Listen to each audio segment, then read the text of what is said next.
Frog Prince by the Brothers Grimm. Hello, this is Natasha, and Prince Bertie the Frog has commanded me to tell you a story that is very close to his heart. It's all about a frog who loved a princess, but she didn't love him back because he was just a frog. And if you've been listening to Story Nori, you'll know that Bertie has similar troubles too, which is why he wants to hear this story again, to see if he can pick up any useful tips.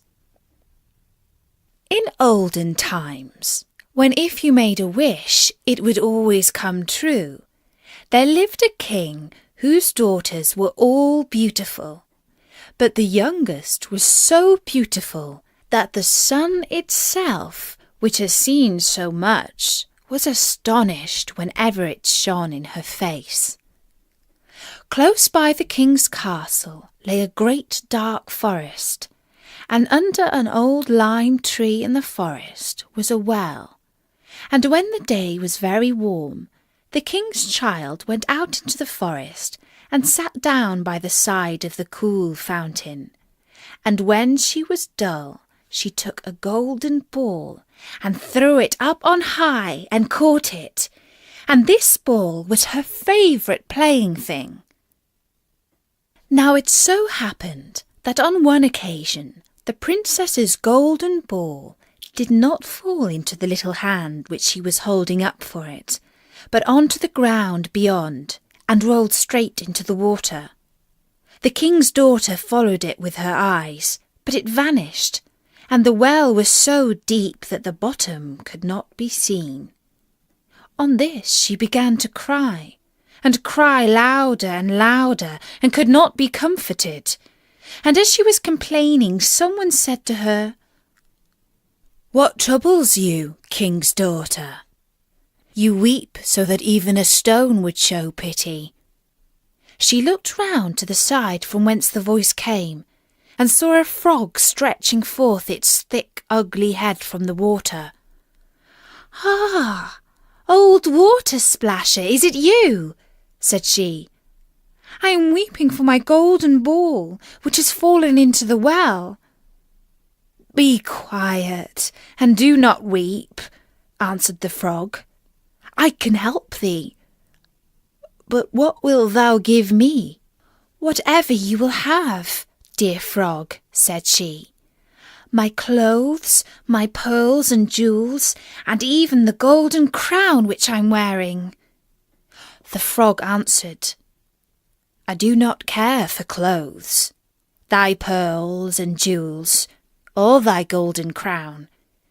But if you will love me, and let me be thy companion and playfellow, and sit by thee at thy little table, and eat off thy little golden plate, and drink out of thy little cup, and sleep in thy bed, if thou wilt promise me this, I will go down below, and bring thee thy golden ball up again." "Oh yes," said she, "I promise thee all you wish, if you will but bring my ball back again." She, however, thought, "How silly that frog does talk. He lives in the water with the other frogs and croaks, and can be no companion to any human being."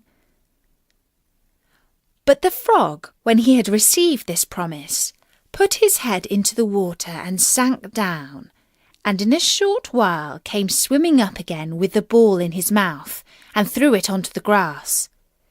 The king's daughter was delighted to see her pretty plaything once more, and picked it up and ran away with it. "Wait, wait," said the frog. "Take me with thee." But what did it avail him to scream his croak, croak after her as loudly as he could? She did not listen to it, but ran home and soon forgot the poor frog, who was forced to go back into his well once more. The next day, when she had seated herself at table with the king and all the courtiers, and was eating from her little golden plate, something came creeping splish, splash up the marble staircase, and when it had got to the top, it knocked at the door and cried, "Princess, youngest princess, open the door for me." She ran to see who was outside, but when she opened the door, there sat the frog in front of it. Then she slammed the door to in great haste, sat down to din again, and was quite frightened. "My child, what art thou so afraid of? Is there perchance a giant outside who wants to carry thee away?" "Ah, no," replied she.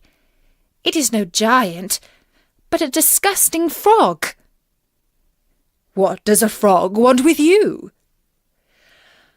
"Ah, dear father, yesterday, as I was in the forest sitting by the well playing, my golden ball fell into the water, and because I cried so, the frog brought it out again for me, and because he so insisted, I promised him he should be my companion, but I never thought he would be able to come out of his water.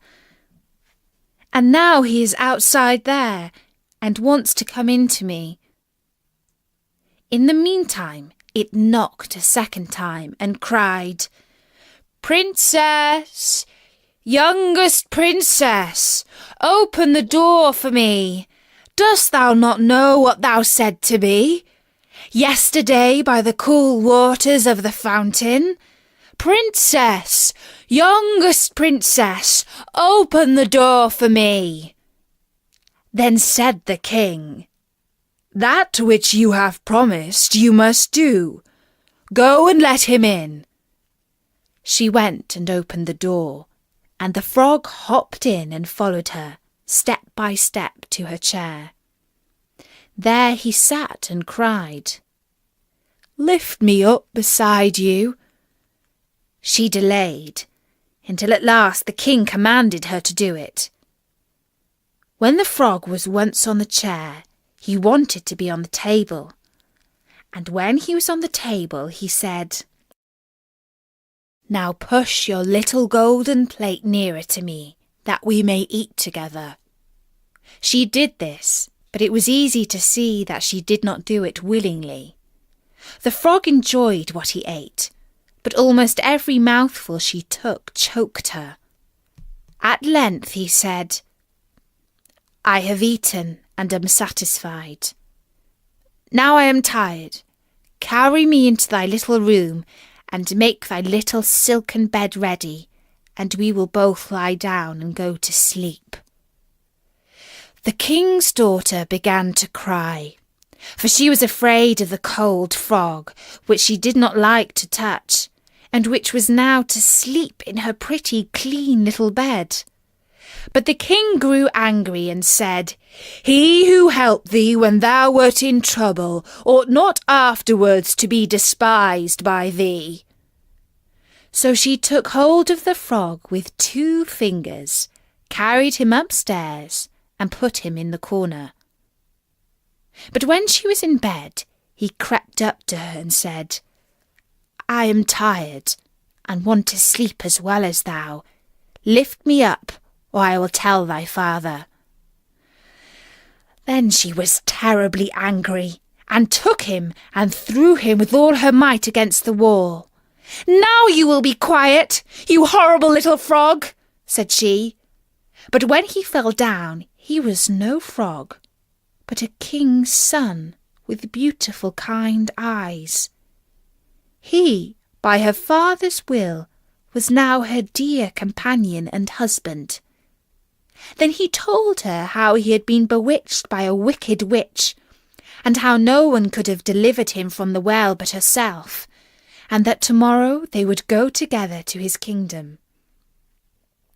Then they went to sleep, and next morning when the sun awoke them, a carriage came driving up with 8 white horses, which had white ostrich feathers on their heads, and were harnessed with golden chains. And behind stood the young king's servant, Faithful Henry. Faithful Henry had been so unhappy when his master was changed into a frog, that he had caused 3 iron bands to be laid round his heart, in case it should burst with grief and sadness. The carriage was to conduct the young king into his kingdom. Faithful Henry helped them both in, and placed himself behind again, and was full of joy because of this wonderful end to their troubles. And when they had driven a part of the way, the king's son heard a cracking behind him as if something had broken. So he turned round and cried, "Henry, the carriage is breaking." "No, master, it is not the carriage. It is a band from my heart, which was put there in my great pain when you were a frog and imprisoned in the well." Again and once again, while they were on their way, something cracked, and each time the king's son thought the carriage was breaking. But it was only the bands which were springing from the heart of the faithful Henry, because his master was set free and was happy. And that was the story, Nori, of the Frog Prince. Bertie is dreaming that something like that might happen to him one day. Perhaps the lovely Princess Beatrice will come down to the pond, and her golden ball will roll into the water and get all covered with green slime, and Bertie will clean it for her. Colin the carp, who is a rather grumpy fish, says, "Dream on, Bertie." As it happens, there are a few other stories about frogs at storynori.com, and loads of tales about princesses and magic and other things that happen in stories. There are even 1 or 2 stories about fish, and Colin thinks those are terribly romantic and exciting. So next time you're on the net, drop by at storynori.com and listen to a few. Until then, from me, Natasha, bye-bye!